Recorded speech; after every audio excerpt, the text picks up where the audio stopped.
സമാധാനമായല്ലോ? ആ ഇത് അടയുന്നില്ലല്ലോ. അടയുന്നില്ലേ? പറഞ്ഞ പോലെ അടയുന്നില്ലല്ലോ.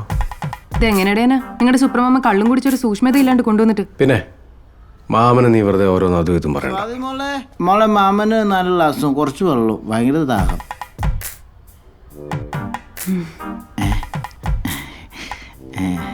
അല്ല രണ്ടും നാരങ്ങ പിഴിഞ്ഞ് ക്ഷീണം.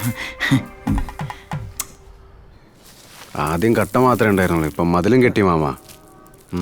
ഇപ്പോഴും ഇവന്മാർക്ക് ഇവിടുന്ന് പോവാറായിട്ടില്ലേ? പൊക്കമില്ല. കേസ് കൊടുത്തില്ലായിരുന്നെങ്കിൽ ഇവന്മാർ ഇവിടെ മുഴുവൻ കിട്ടിയേനെ. പൊളിക്കുകയാണെങ്കിൽ ഇപ്പൊ പൊളിക്കണം, പിന്നെ പൊളി നടക്കൂല. ഒടുക്കത്തെ ഉറപ്പാ. എന്റെ പൊന്നങ്കു, ഞാൻ അപ്പളെ ഉമാരത്ത് പറഞ്ഞു. അപ്പൊ ഉമാര് കോടതിയിലും പോലീസിലും പോയെന്ന്. എന്റെ പൊന്നു മാമ, ഇവൻ അല്ലേ തന്നെ വിവരമില്ല. ഇനി മാമൻ കൂടെ കമ്പനി കൊടുക്കല്ലേ? ഏയ് ഇത് അങ്ങനെ വിട്ടാ പറ്റൂല. അവന്റെ ഒക്കെ കോപ്പിലെ ഗേറ്റ്.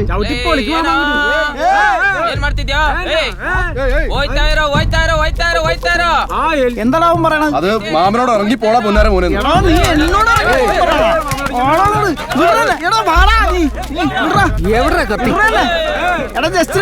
ഇവന്മാരൊക്കെ ഓടിക്കാനുള്ള സാധനം എന്റെ അടുത്തുണ്ടാ. നീ എന്ന് എന്റെ ദണ്ട കണ്ടിട്ടാ വണ്ടി കയറി.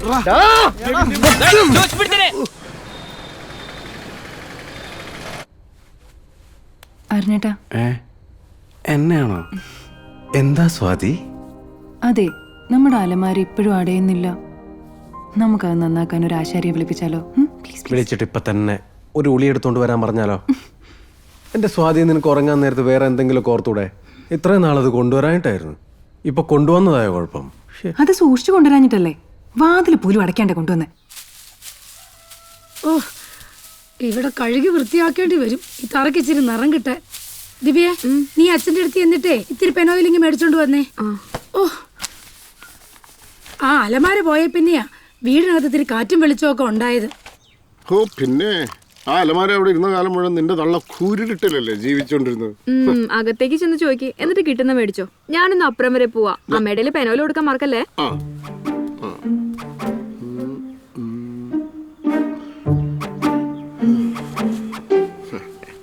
എങ്കിലും ചന്ദ്രികേ ലോകമല്ലേ പങ്കില മനസ്സർ കാണുകില്ലേ.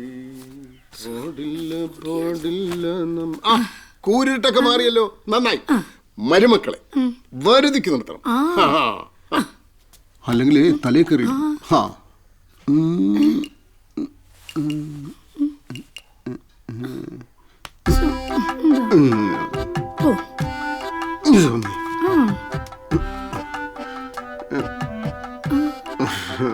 ഈ കുപ്പിയൊക്കെ തീർന്നിരിക്കുക. നീ കോട്ട വാങ്ങിക്കാൻ മറന്നു ഈ മാസം.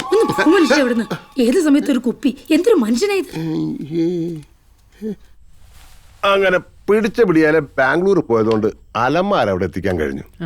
ആ മരുമോനെ തുടക്കത്തിലെ പരിധിയിൽ നിർത്തുന്നത് നല്ലതാ. എല്ലാം നിന്റെ മിടുക്ക. ഒന്ന് വേഗം കഴിക്കണ്ട ശ്യാമേ. നിന്റെ ചപ്പാത്തി വറുത്തലൊക്കെ എങ്ങനെ പോണു? അതിനുള്ള യന്ത്രം മേടിക്കാൻ പോവാ. ആ എടാ, എന്താടാ അലമാര കൊണ്ടുവന്നിട്ട് നിന്റെ മുഖത്തൊരു പ്രസാദം ഇല്ലാത്തത്? ഒന്നും പറയണ്ട. ആ അലമാര കൊണ്ടുവന്നപ്പോ പറഞ്ഞു പറഞ്ഞു എന്നൊക്കെ പറഞ്ഞ പുതിയ പ്രശ്നം. ഇത്തരം ചെറിയ ചെറിയ പ്രശ്നങ്ങളാ കുടുംബ ബന്ധങ്ങളെ ഊട്ടി ഉറപ്പിക്കുന്നത്. ഇനി കുറെ കൂടെ കഴിയുമ്പോൾ നിങ്ങൾക്ക് വിചാരിക്കും ഇതുപോലെയുള്ള ചെറിയ ചെറിയ പ്രശ്നങ്ങൾ ഉണ്ടായിരുന്നെങ്കിൽ. അതെന്താ? അപ്പൊ പിന്നെ ഇതിനേക്കാളും വലിയ വലിയ പ്രശ്നങ്ങളായിരിക്കും ഉണ്ടാകുന്നത്. ഒന്ന് പോയതിന്റെ പ്രസാദം.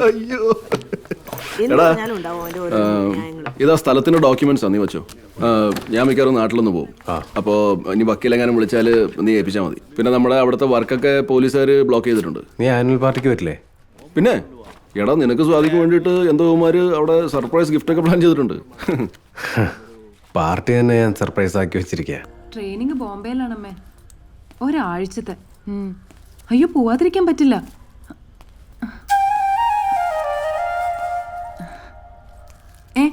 അല്ല, ആദ്യത്തെ ട്രെയിനിങ് തന്നെ കല്യാണം കാരണം മിസ്സായതല്ലേ? ഇല്ല അമ്മേ, ആശാരിനെ ഒന്നും വിളിച്ചിട്ടില്ല. ശരി അമ്മേ, അങ്ങോട്ട് വന്നു, ഞാൻ പിന്നെ വിളിക്കാം. Thank you. അതൊക്കെ അവിടെ നിൽക്കട്ടെ. നീ ട്രെയിനിങ്ങിന് പോയ എന്റെ കാര്യങ്ങൾ ആരും നോക്കൂടി? അയ്യോടാ. അയ്യോടാ. ചായ എടുക്കട്ടെ?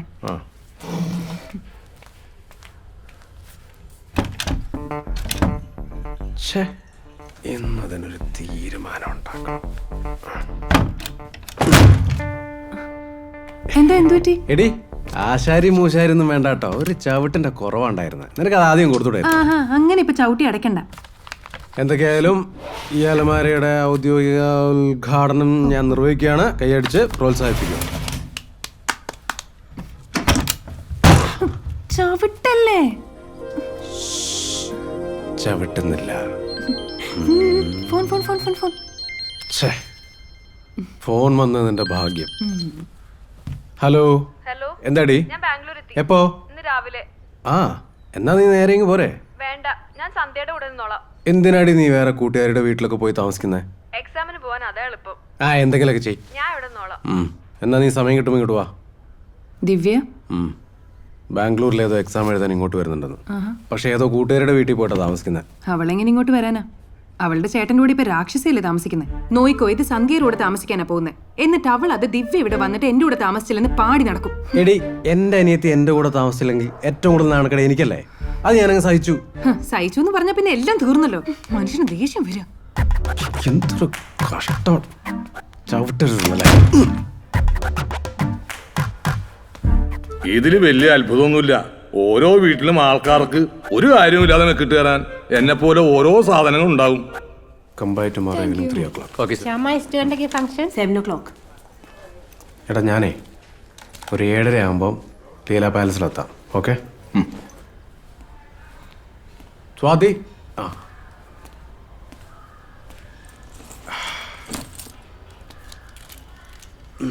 എന്തു പറ്റിയടി? മുഖം കടന്നൽ കുത്തിയ പോലെ ഉണ്ടല്ലോ. എന്തു പറ്റിയടി? എടി, അവക്ക് ഇങ്ങോട്ട് വരാനല്ലേ സമയമില്ലാത്തുള്ളൂ. ബാംഗ്ലൂർ കറങ്ങി നടക്കാൻ ഇഷ്ടം പോലെ സമയമുണ്ടല്ലോ. ഇന്നെന്നെ ചെന്നൈയിൽ നിന്ന് റിയ വിളിച്ചിട്ടുണ്ടായിരുന്നു. ഞാനും ദിവ്യയും തമ്മിൽ എന്താണ് പ്രശ്നം എന്നറിയാൻ.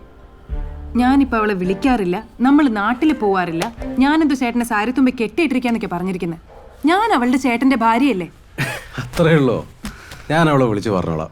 നീ ഒന്ന് റെഡിയാവും, നമുക്ക് പാർട്ടിക്ക് പോവാം. ഞാൻ വരുന്നില്ല, എനിക്ക് വയ്യ അവിടെ ഒരുങ്ങി കെട്ടി വന്നിക്കാൻ. സ്വാതി പ്ലീസ്, ആനുവൽ ഡേ ഫംഗ്ഷനാണ്. ഞാൻ നിനക്ക് സർപ്രൈസ് തരാൻ വേണ്ടി പറയാതിരുന്നതാ. സർപ്രൈസ് അനിയത്തി വന്ന് തന്നല്ലോ.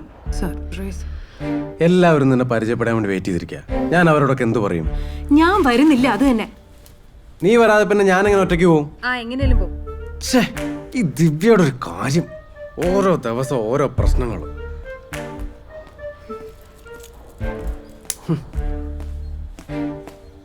നീ വന്നില്ലെങ്കിൽ ഒറ്റയ്ക്ക് പോകാൻ പറ്റുമെന്ന് ഞാൻ നോക്കട്ടെ. ഇതിനൊന്നിനും പോരായിട്ട് അതിൻ്റെ ഇടയിലുള്ള അലമാരയും കൂടെ.